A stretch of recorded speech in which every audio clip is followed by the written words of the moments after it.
They are making a difference on 938 Live.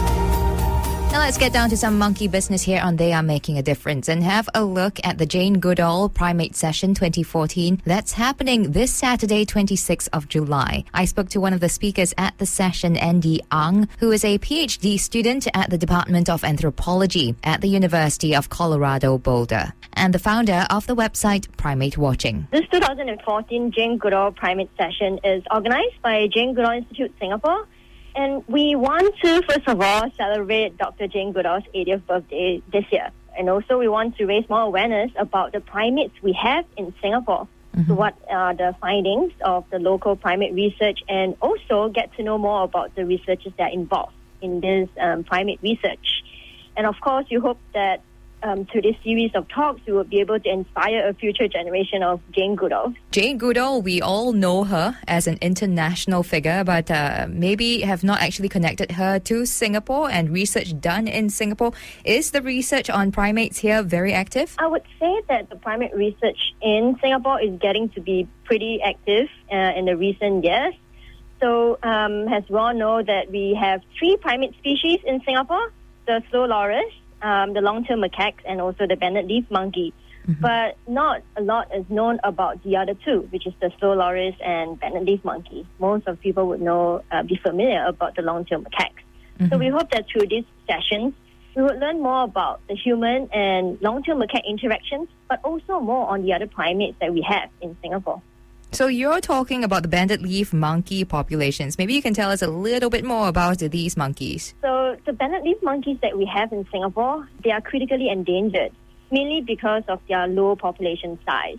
There are only about 40 of them left in Singapore, and they're only found in a particular area, which is in the central catchment. Why have their population numbers dwindled? So previously, they are found in the forested areas throughout Singapore. Of course, we know with urban development and also just mainly urban development, the population has gone down quite a bit and the habitats are being fragmented.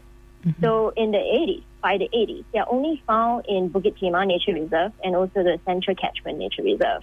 But then with the construction of the BKE, the highway, it effectively separated the 2 main populations. And then by the 90s, the last banded leaf monkey at Bukit Timah went extinct. So at this moment, the banded leaf monkeys are only found in the Central Catchment Nature Reserve. Because of their low population size, there's also a high risk of inbreeding. So even if they're being protected, they're not being hunted, the habitat are being protected, low population size is still a high risk for their eventual local extinction. Why is it important to protect this species of monkeys? Are they endemic and native to Singapore? First of all, the interesting fact about the banded leaf monkeys is that they are first described in Singapore, and the specimens was first collected by Sir Stamford Raffles. So by itself is really interesting, and also this is one of the 3 primates we have in Singapore. And I think the sad thing is that even though they are found in Singapore, not many Singaporeans know about them. So we are very familiar with the long-tailed macaques, but the banded leaf monkeys, not so much. And it's, I would say it's a sad thing to see them go away without even knowing they exist. And of course, Andie, you'll be talking about how we can help increase their population size in Singapore, or at least protect them better. Can you give us a quick idea of those ideas you have? So we're talking about the low population size, and also that some of the subgroups are being fragmented. So they are found in separate forested areas, but they're not connected. So hopefully through the talk, I will be able to share some ideas of trying to reconnect them using canopy bridges. So you can think of canopy bridges like the arboreal or canopy highways, trying to breach the forest and to allow them to move freely. So that's one way to reconnect populations. Another way maybe we could think of is trying to bring in individuals from neighboring countries of the same species. So we're thinking about neighboring in Johor, Malaysia, where the same species is also found. But that will require more studies in order to see if they are compatible and what are the resources that are needed in order to protect the species.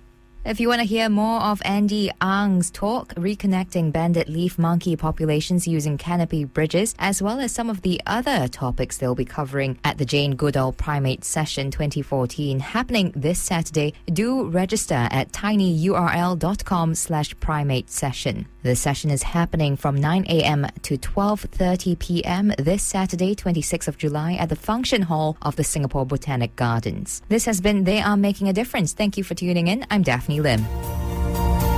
They are making a difference on 938 Live.